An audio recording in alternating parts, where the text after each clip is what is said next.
We had the great pleasure and honor of being here last year.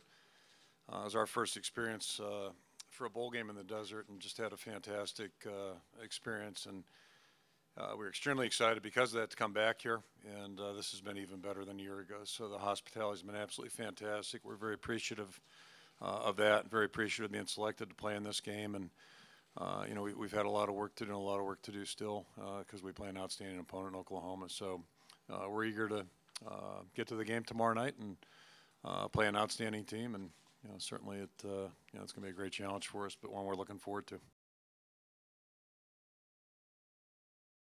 A great young man, and came to us as a quarterback.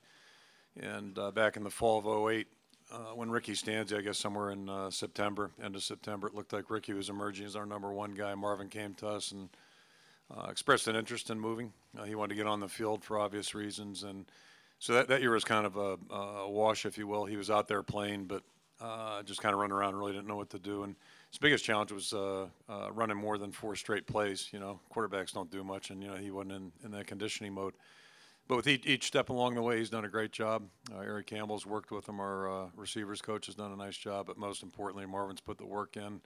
Has made a lot of big plays for us, and this year set several records. I think the thing that's probably most significant about it, you look at 2 of the guys that he's passed, Tim Dwight and Dana Hughes, both had excellent NFL careers. So it's a real tribute to Marvin to make a position switch and pass 2 guys that were career receivers at Iowa. Really speaks to the work he's done. So, you know, really happy to see him have that kind of success. You know, coming down, we knew what a tremendous experience it was a year ago. And, you know, whatever issues may have come up in the past year, I think they've been addressed in a real systematic and logical way. And, you know, the people here associated with this game are just absolutely fantastic. Been fortunate. We've been involved in a lot of bowls, and if I go back to my time as an assistant in Iowa in the '80s, a lot of different bowls, different venues, and I don't think anybody does it better. And the thing that's so impressive, I think, from my vantage point, is the depth of involvement. Just how many volunteers are working in this to make this such a great experience. And you can't turn around without someone from the committee or someone involved in the bowl being there to help you. And yeah, it's just been absolutely great. So it's a great venue for a bowl game, and then I think the hospitality that's extended is certainly second to none. So we're really appreciative of that.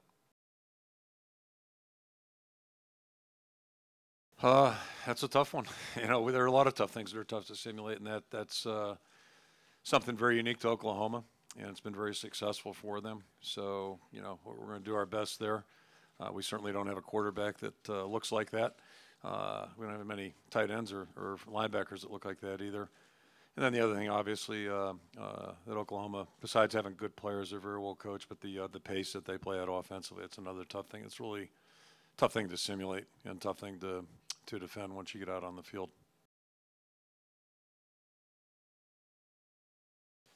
Well, we're not a huge man team. You can start with that. So you know, what we'll probably do, we do defensively. We're primarily a zone team and try to get pressure with our front 4.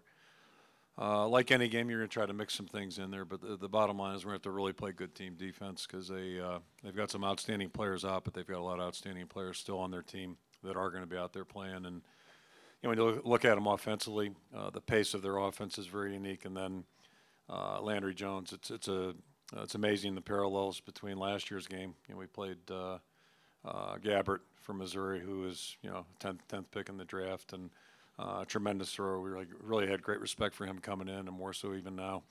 And now we face another quarterback that can just really throw the football very well. So it's going to be a real challenge for us defensively.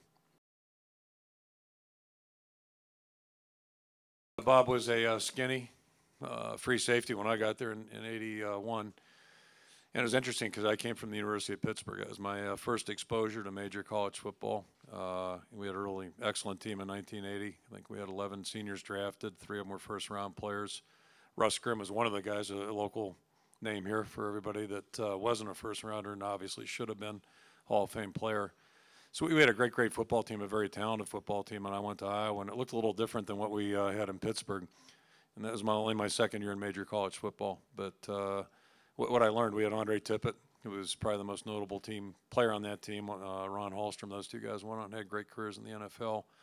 But there weren't many of them beyond that. And the thing I noticed was it was a team that was tired of losing. They had a great attitude, and Bob was a big part of that. He was a junior that year, but truly one of the leaders on the defense. And you could kind of tell he's a coach's kid. He was a really smart, heady player, a very tough, tenacious player. And that was kind of symbolic of the way that defense played that year. They weren't the fastest group, but boy, they were tough to move the ball against. And that group really led us to the Rose Bowl that year in the first winning season in 19 years there. So it was my introduction to Bob, and then obviously we got to know each other through the years, especially when he transitioned from being a player to a coach. And I've had nothing but utmost respect for his family. Comes from a great mom and dad family back in Youngstown, and they're a great coaching family. Obviously, history's proven that way to be. But for my money, Bob does as good a job as anybody in college football. And I say it with all due respect to a lot of great coaches at this level. But I don't think there are many better than Bob, and one of the best people around too.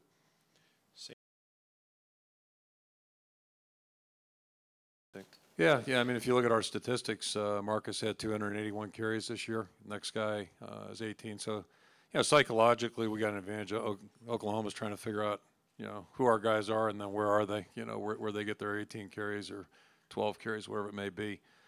But, it's no different than when a player gets injured. If you can't go, and somebody else has to jump in there.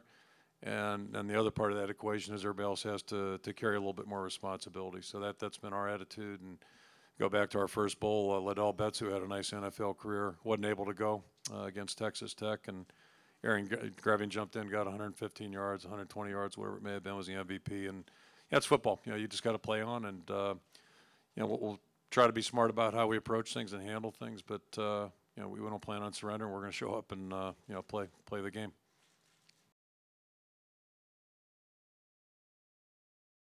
The whole world's waiting on that one. I know that.